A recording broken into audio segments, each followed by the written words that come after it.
आता शेवटचा प्रश्न की जो माझ्या प्रत्येक पॉडकास्टमध्ये असतो, की तरुण विद्यार्थ्यांसाठी काय सल्ला द्याल महत्त्वाचा?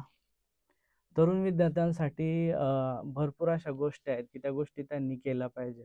म्हणजे तरुण विद्यार्थ्यांनी आपला जो भविष्यकाळ आहे त्याच्याबद्दल अधिक विचार केला पाहिजे. भूतकाळात कुठंतरी रमलं नाही पाहिजे. आपल्या चुका मान्य करायला शिकलं पाहिजे.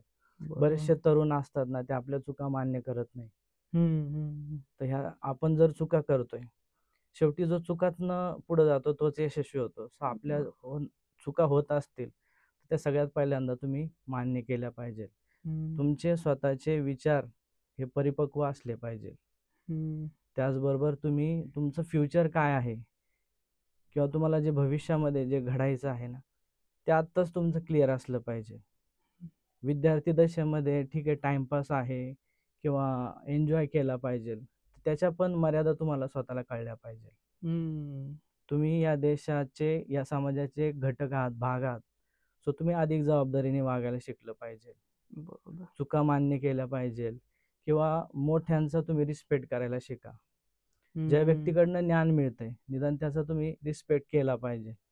बऱ्याचदा आपण समाजामध्ये पाहतो की आत्ताची जी पिढी आहे ना, ही वयाने मोठे असलेले किंवा ज्यांच्याकडनं ज्ञान घेतोय, ज्यांना आपण आपल्या आयुष्यामध्ये गुरु म्हणून मानतो, तर या सगळ्या गोष्टींचा अभाव दिसतो आपल्याला.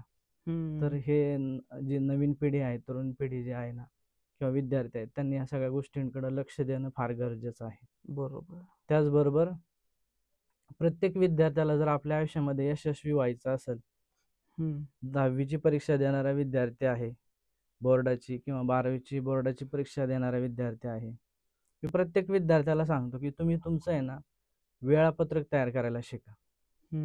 सकाळी उठल्यापासून रात्री झोपेपर्यंत तुम्हाला काय करायचंय हे तुमचं सगळं तुमच्याकडे असलं पाहिजे. बरोबर. जो विद्यार्थी वेळापत्रक तयार करतो आणि त्या वेळापत्रकाचा अवलंब आपल्या आयुष्यामध्ये करतो ना, तो खूप यशस्वी होतो. बरोबर. म्हणजे हे सारे सगळे तरुणांसाठी खरंच खूप महत्त्वाचा सल्ला सरांनी दिलेला आहे.